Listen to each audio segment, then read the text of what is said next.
un bourreau, un pasteur, qui l'a séduite, puis elle est rentrée sous cette emprise-là. Et du coup, elle a été avec cet homme, il était beaucoup plus âgé que elle, en fait. Et en fait, de lui faire prendre conscience, en fait, que d'une, elle était sous emprise, que de deux, ce n'était pas de sa faute, que en fait, elle a été abusée, sous emprise, victime.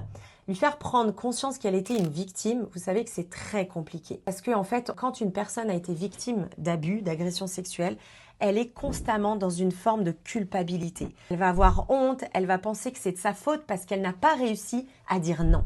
Et ça, c'est très important dans moi, le travail que je propose quand j'accompagne toutes ces femmes, c'est d'abord de les reconnaître comme des victimes pour qu'après, elles réalisent qu'elles ont été victimes et qu'on les accompagne à sortir de la honte, de la culpabilité, de la colère, etc., etc. Donc, c'est vraiment tout un travail qu'on fait. Mais tout ça pour vous dire que les pédophiles et les pédocriminels, je vous en ai parlé tout à l'heure, ils sont aussi sur les réseaux sociaux, dont Snapchat.